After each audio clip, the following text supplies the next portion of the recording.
అంశం ఏంటంటే వెనుకకు తిరిగి ఆశీర్వాదం కోల్పోయిన వారిని గురించి మనం ఈ రోజున ధ్యానం చేస్తున్నాం. వెనుకకు తిరిగి ఆశీర్వాదం కోల్పోయినటువంటి వ్యక్తులలో కొందరు వ్యక్తులను మనము జ్ఞాపకం చేసుకుందాం. ఆదికాండము 19:26. అయితే లోతు భార్య అతని వెనక నుండి తిరిగి చూసి ఉప్పు స్తంభమాయెను. లూకాసు వార్త 17:32 కూడా ఒక మాట ఉంటుంది, ఏంటంటే లోతు భార్యను జ్ఞాపకం చేసుకునడి అన్నాడు. లోతు భార్యను జ్ఞాపకం చేసుకోవడం ఏంటి? ఆమె ఏమైనా ఘనకార్యం ఏమైనా చేసిందా? ఒక వ్యక్తిని మనం జ్ఞాపకం చేసుకుంటూ ఉండాలి అంటే ఏదో ఒక గొప్ప ఘనకార్యం చేసి ఉండాలి, అవునా? 1 తిమోతి పత్రిక 2:5 ఒక మాట ఉంది, చూడండి. ఆ మాట, దేవుడొక్కడే, దేవునికిని నరులకును మధ్యవర్తి ఒక్కడే, ఆయన క్రీస్తు యేసును నరుడు. ఆయన అందరి కొరకు విమోచన క్రయధనముగా తనను తాను సమర్పించుకొనెను. చాలు. తనను తాను ఏం చేసుకున్నాడంటే ప్రభువైన యేసుక్రీస్తు వారు సమర్పించుకున్నాడు. 2 తిమోతి పత్రిక 2:8. నా సువార్త ప్రకారం దావీదు సంతానములో పుట్టి మృతులలో నుండి లేచిన యేసుక్రీస్తును జ్ఞాపకం చేసుకునడి అన్నాడు. చాలు. ఇక 2 విషయాలు, లోతు భార్యను జ్ఞాపకం చేసుకునడి అన్నాడు, తర్వాత దావీదు సంతానంలో పుట్టినటువంటి యేసుక్రీస్తును జ్ఞాపకము చేసుకునుడి అన్నాడు. అమ్మా, అంటే ఒక వ్యక్తిని జ్ఞాపకం చేసుకోవడానికి ఆ వ్యక్తి ఏం చేసి ఉండాలి? ఏదైనా ఒక ఘనకార్యము చేసేనే ఉండాలి, లేకపోతే ఏదైనా చెడ్డ కార్యమైనా చేసి ఉండాలి. ఈ 2 కారణం అంతే. ఇప్పుడు యేసు ప్రభు వారిని జ్ఞాపకం చేసుకోవడానికి ఆయన చేసిన ఘనకార్యం ఏంటి? ప్రజలందరి విమోచన కొరకై తన్ను తాను ఏం చేసుకున్నాడు? సమర్పించుకున్నాడు. శిలువ మరణానికి కూడా అర్పించుకున్నాడు, శిలువ మరణానికి కూడా తను తాను సమర్పించుకున్నాడు. అందుకోసమే నీతిమంతుని జ్ఞాపకం చేసుకున్నట ఆశీర్వాదకరం అని బైబిల్ గ్రంథం సెలవిస్తుంది. నీతిమంతుడైన ప్రభువైన యేసుక్రీస్తుని జ్ఞాపకం చేసుకున్నటే చాలా ఆశీర్వాదకరం. మరి లోతు భార్యను జ్ఞాపకం చేసుకోవడానికి ఏం ఆశీర్వాదం అని చెప్పండి? ఏం ఘనకార్యం చేసింది ఆమె? ఆమె చెడు కార్యం చేసింది. ఏంటది?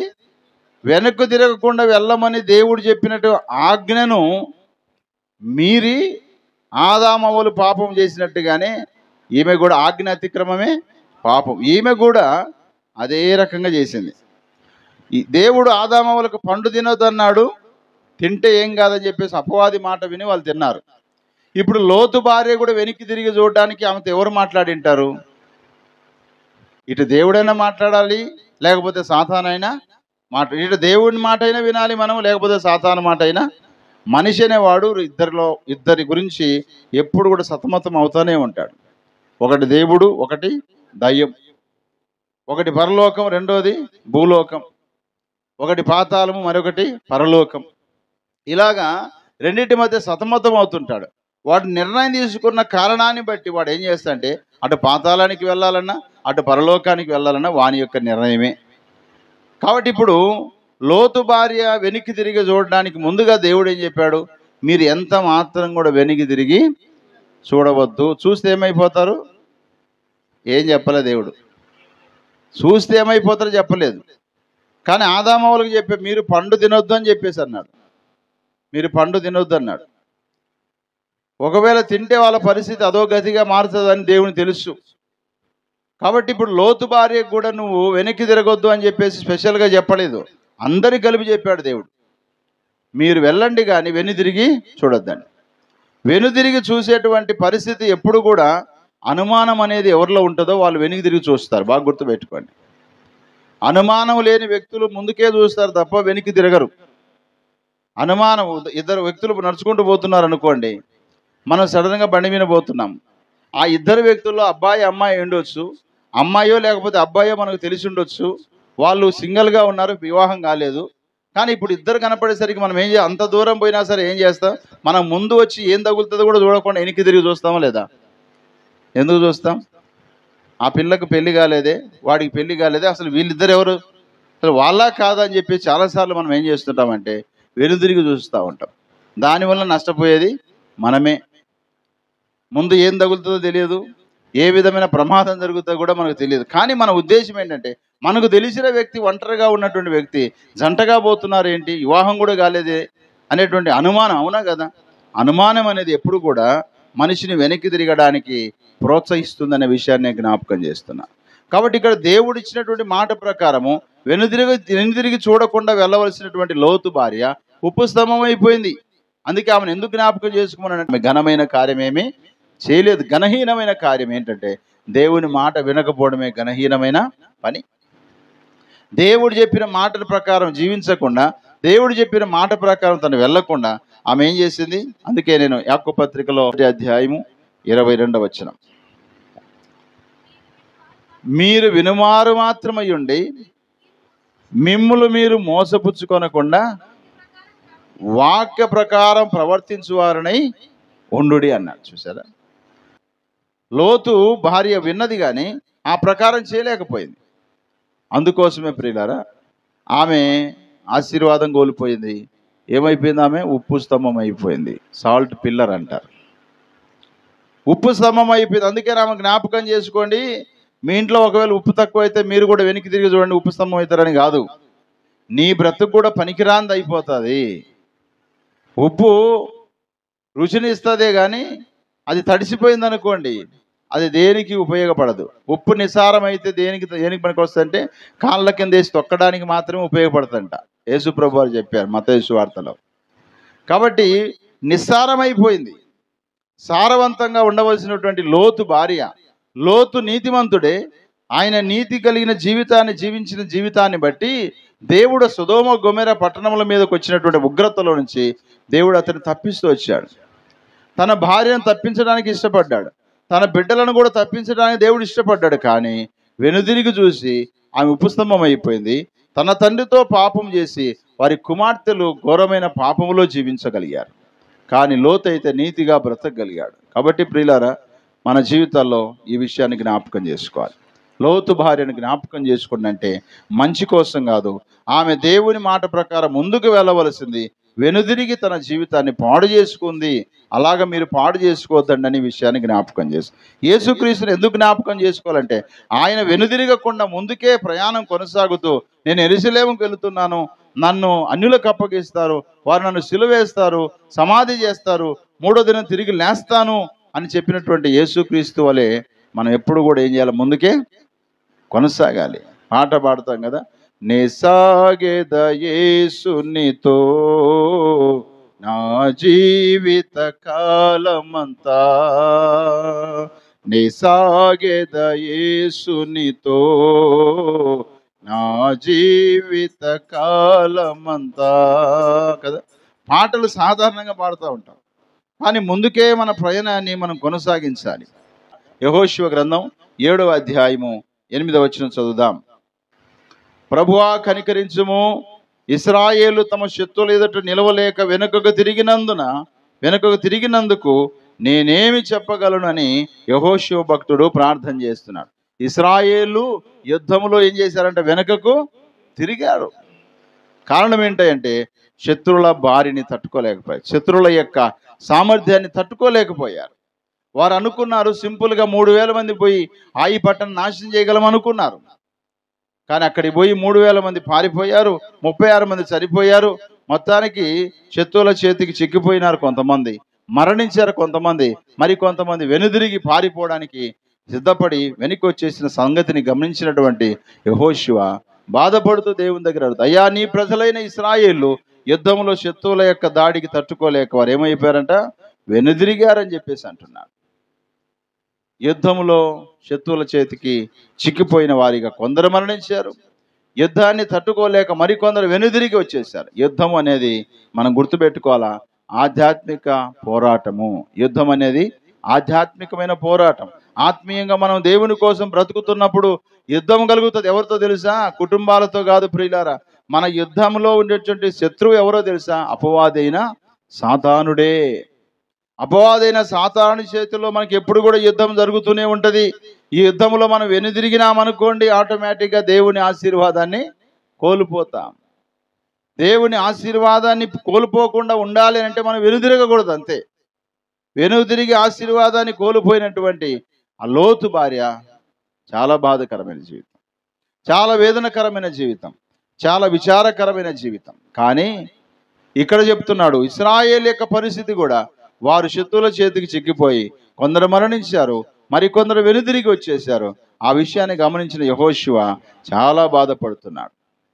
కాబట్టి ప్రేమనే దేవుని బిడ్డలారా, సాతాను శత్రువు చేతులు మనం చిక్కిపోకుండా ఆత్మీయమైనటువంటి యొక్క యుద్ధ భూమిలో మన జీవితంలో ముందుకు కొనసాగుతూనే ఉండాలి తప్ప ఏమాత్రం వెనకకు తిరగకూడదు. కొన్ని సందర్భాల్లో దేవుడే ప్రేరేపణ ఇస్తాడు, బంధువులకి ప్రేరేపణ ఇస్తాడు, స్నేహితులకు ప్రేరేపణ ఇస్తాడు.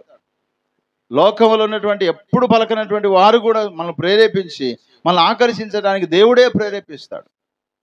దేవుడే ప్రేరేపించినప్పుడు మనం ఒకవేళ ఇది నిజంగా దేవునికి వ్యతిరేకంగా మనం తిరిగిపోయామనుకోండి, ఆటోమేటిక్గా మన జీవితాల్లో చాలా నష్టాన్ని తెచ్చుకుంటాం, అంతే. దేవుని ఆశీర్వాదానికి బదులుగా దేవుని యొక్క శాపాన్ని మనం కొని తెచ్చుకోవాల్సి వస్తుంది. యుద్ధానికి వెళ్ళిన ఇద్దరు రాజులు ఎవరు వాళ్ళు? ఒక ఆయన అహాబు రాజు, ఇంకొక రాజు యెహోషాపాతు. ఈ అహాబు రాజు, యెహోషాపాతు వారిద్దరి యుద్ధానికి వెళ్ళకముందు దేవుడు యెహోషాపాతు ద్వారా వాళ్ళకి చెప్పాడు. ఏంటో తెలుసా? అయ్యా, ఎవరైనా ప్రవక్త ఉంటే అతను పిలిపించండి, యుద్ధానికి వెళ్ళొచ్చా వెళ్ళకూడదంటే వెళ్ళొచ్చు, ఏం కాదని చెప్పేసి 400 మంది చెప్పారంటే అప్పుడు యెహోషాపాతు అన్నాడు, అహాబు రాజా, ఈ 400 మంది కాక మరొక వ్యక్తి ఎవరైనా ఉన్నారా చూడంటే ఒకడు ఉన్నాడయ్యా, వాడు ఎప్పుడు కూడా నాకు వ్యతిరేకంగానే ప్రవచిస్తూ ఉంటాడు, అతని పేరు మికాయా. ఈ మికాయా అనేటువంటి వ్యక్తి ఎప్పుడు నాకు వ్యతిరేకంగా మాట్లాడుతూ ఉంటాడయ్యా, అయినా పర్లేదు పిలిపించు అంటే అతను పిలిపిస్తే ఆయన అంటాడు, యుద్ధానికి వెళ్ళండి అన్నాడు. అహాబుకు నమ్మశక్యం కాలేదు. ఇదేంటి, మికాయా ఎప్పుడు చూసినా నాకు వ్యతిరేకంగా చెప్పేవాడు ఇప్పుడు అనుకూలంగా చెప్తున్నాడు, యుద్ధానికి వెళ్ళమని చెప్పేసి అంటున్నాడని ఆయన, లేదు లేదు నువ్వు నిజం చెప్పు, దేవుడు చెప్పిన విషయం అంటే అప్పుడు ఆయన చెప్తాడు తెలుసా, దేవుని దగ్గర ఒక సమావేశం జరిగిందయ్యా, దేవుడు నాకు ఇలా చెప్పాడు, దేవుని దగ్గర సమావేశం జరిగింది, ఇదిగో అహాబు రాజు ఫలాని రామోత్ గిలాదు మీదకి యుద్ధానికి పోవడానికి ఎవరు ప్రేరేపిస్తారు మీ అందరిలో అంటే ఒకడు వచ్చాడు, నేను ప్రేరేపిస్తాను అన్నాడు. ఏ విధంగా ప్రేరేపిస్తావరా అంటే ఆయన దగ్గర ఉన్నటువంటి 400 మంది ప్రవక్తల నోట అబద్ధపు ప్రవచనాన్ని పెడతానని చెప్పేసి అంటే, సరే వెళ్ళు అని దేవుడు ఆజ్ఞాపిస్తే వాడు వచ్చి అబద్ధ ప్రవచనము ఇలా నోట్లో పెట్టేశాడు. అందుకే 400 మంది చెప్పగా వాళ్ళ మాటే నమ్ముతున్నాడు, కానీ దేవుని మాట చెప్పిన మికాయా యొక్క మాట అహాబు రాజు వినలేదు. మొత్తానికి యుద్ధానికి వెళ్ళిపోయాడు. యెహోషాపాతు తప్పించబడ్డాడు, కానీ అహాబు రాజు అక్కడికక్కడే యుద్ధంలో చనిపోయాడు. హల్లెలూయా. కాబట్టి గమనించండి, మన వెనుదిరిగిపోవడానికి మన ఇంటి వారిని, మన స్నేహితులను, మన బంధువులను, మన పైన ఉన్నటువంటి అధికారులను దేవుడు కొన్నిసార్లు ప్రేరేపిస్తాడు. ఆ ప్రేరేపణకు లొంగిపోతామా లేకపోతే దేవుని కోసం నిలబడతామా? షడ్రక్, మేషక్, అబేద్నెగోల జీవితంలో కూడా వాళ్ళు వెనుదిరిగిపోవడానికి అక్కడ ఒక రాజు ఉన్నాడు, నెబుకద్నెజర్. ఆయన ప్రయత్నం చేశాడు. అదే నెబుకద్నెజర్ యొక్క జీవితంలో దేవుడు కొత్త మార్పు తీసుకొచ్చాడు. అదే నెబుకద్నెజరు వీళ్ళ దేవుడే గొప్ప దేవుడు అని చెప్పడానికి దేవుడు బలమైన పాత్రగా వాడు. కారణం ఏంటో తెలుసా? ఒకవేళ ఆ రోజున వాళ్ళు వెనుదిరిగిపోయింటే నెబుకద్నెజర్ యెహోవాయే దేవుడిని ఒప్పుకునేవాడు కానే కాదు. కాబట్టి ప్రియులారా, వెనుకకు తిరగడానికి ఎన్నో అవకాశాలు వస్తాయి. వెనుకకు తిరగడానికి అనుమానం అనేది ఒకటి ఉంటుంది. అందుకే భార్య భర్తను అనుమానించకూడదు, భర్త భార్యను అనుమానించకూడదు. ఏమైనా ఉందా నీకు తెలిసిందా, దాని విషయంలో మోకరించి కన్నీరు గార్చి ఏడ్చి దేవుని దగ్గర అప్పగించు. జుట్టు పట్టుకొని లాక్కొస్తాడు ఒక రోజున. నువ్వు 10 మందికి చెప్పడం వలన, కేసులు పెట్టడం వలన నీ జీవితంలో ఏది సాధించలేవు. దేవుని అవమానపరిచిన వాడు అవమానపరిచిన దానం అయితావు తప్ప మరొకటి ఏమీ లేదు ప్రియులారా. కాబట్టి మన జీవితంలో మనం ఎప్పుడు కూడా వెనుకకు తిరగకూడదు అనే విషయాన్ని ఇక్కడ జ్ఞాపకం చేసుకోవాలి. ఆధ్యాత్మిక జీవితంలో మనం ఒకవేళ వెనుకడుగు వేసామనుకోండి, ఆటోమేటిక్ ఆధ్యాత్మికంగా మనం ఓడిపోతాం, సాతానును గెలిచే పరిస్థితి వస్తుంది. సామెతల గ్రంథంలో ఇలా రాయబడింది. సామెతల గ్రంథం 21వ అధ్యాయము 16వ వచనం చదవండి. సామెతల గ్రంథము 21వ అధ్యాయము 16వ వచనంలో ఇలా రాయబడింది. ఏంటి ఆ మాట చూద్దాం. వివేక మార్గము విడిచి తిరుగువాడు ప్రేతల గుంపులో కాపురమునంట. చూడండి, వివేక మార్గము విడిచి తిరుగువాడు. చాలా మంది వివేకాన్ని కలుగజేసే దేవుని మార్గాన్ని విడిచిపెడుతున్నారు. యేసుక్రీస్తు వారు చెప్పారు యోహాను సువార్త 11:6లో, నేనే మార్గము, నేనే సత్యము, నేనే జీవం, నా ద్వారా తప్ప తండ్రి యొద్దకు ఎవడు చేరడు. నా మార్గము ఇరుకు మార్గము, విరుకు మార్గం ఉంది, విశాల మార్గం ఉంది. విశాల మార్గములో జీవించేవారు చివరికి ఎక్కడికి పోతారు? ప్రేతల గుంపులోకి వెళ్ళిపోతారు. ఇరుకు మార్గంలో నడిచేవారు చివరికి ఎక్కడికి వెళ్ళిపోతారంటే సజీవులున్న దేశంలోనికి వెళ్ళిపోతారు. అందుకని ఇక్కడ ఉంది, వివేక మార్గం విడిచి తిరుగువాడు ప్రేతల గుంపులో కాపురం ఉండు. ప్రేతలు అంటే ఎవరు? చనిపోయినటువంటి మృతదేహాలు. మృతదేహాల గుంపులో ఒకడిగా ఉంటాడంట. జాగ్రత్త. ఒక సందర్భములో ధనవంతుడు అన్నాడు, నా ప్రాణమా తినుమా త్రాగుమా సుఖించుమా అన్నప్పుడు దేవుడు ఏమన్నా, ఓ ఎర్రివాడా, ఈ రాత్రి నీ ప్రాణం అడుగుతున్నారన్నాడు. హల్లెలూయా. ఈ రాత్రి నీ ప్రాణము అడుగుతున్నారన్నాడు. కాబట్టి వివేక మార్గము దేవుని మార్గమే. వివేకమైన మార్గాన్ని నువ్వు విడిచిపెట్టి వెనుదిరిగితే నువ్వు ఎక్కడికి నెక్స్ట్ పోయేది? ప్రేతల గుంపులోకి వెళ్ళిపోతావు. జాగ్రత్తగా ఉండాలి. సామెతలు 27:8 కూడా మరొక మాట ఉంది, చదువుదాం. సామెతల గ్రంథం 28:27 చదవండి అమ్మా. చదవండి అమ్మా, కరెక్టే చదివాను. 27:8. తన ఇల్లు విడిచి తిరుగువాడు గూడు విడిచి తిరుగు పక్షితో సమానుడు. చూడండి, ఇల్లు విడిచిపెట్టి తిరిగేవాడు కొంతమంది ఉన్నారు, వివేకమైన మార్గాన్ని విడిచిపెట్టి తిరిగేవారు ఉన్నారు. ఇల్లు విడిచి తిరిగేవాడైనా సరేగాక, వివేకం ఇచ్చే మార్గాన్ని విడిచిపెట్టి తిరిగేవాడు గాక ఎక్కడికి వెళ్ళిపోతారు? ప్రేతల గుంపులోకి వెళ్ళిపోతారు. కాబట్టి ఈ విషయాన్ని బాగా గుర్తుపెట్టుకోవాలి. ఇశ్రాయేలు ఆనాడున యుద్ధంలో నిలబడలేక వెనుదిరిగిపోవడానికి గల కారణం ఏంటంటే వారి జీవితంలో దేవుని యొక్క ఆజ్ఞను, దేవుని యొక్క మాటను తృణీకరించారు.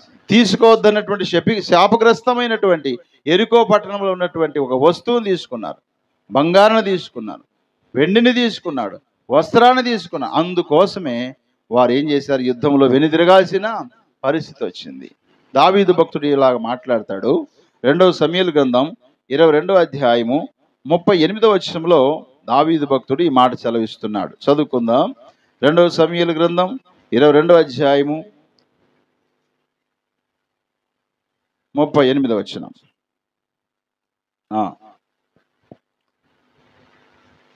2 సమూయేలు గ్రంథం 22:38. నా శత్రువులను తరిమి నాశనము చేయుదును, వారిని నశింపజేయ వరకు నేను తిరగను. నేను వారిని మింగివేయుదును, వారిని తుత్తునీలుగా కొట్టుదును, వారు నా పాదముల కింద పడి లేవక ఉందురు అన్నాడు. హల్లెలూయా. ఎందుకు చెప్పగలిగాడు ఆ మాట అంటే 40 రాయబడింది, యుద్ధమునకు బలము నీవు నన్ను ధరింపజేయుదువు, నా మీదికి లేచిన వారిని నువ్వు అణచివేయుదువు, నా శత్రువులను వెనుకకు మల్ల చేయుదువు, నన్ను ద్వేషించు వారిని నిర్మూలము చేయుదును. తన గురి అంతా కూడా దేవుడే. వెనుక తిరగడానికి ఇష్టపడటం లేదు. నా శత్రువులను నేను ఏం చేస్తాను? నాశనము చేస్తాను.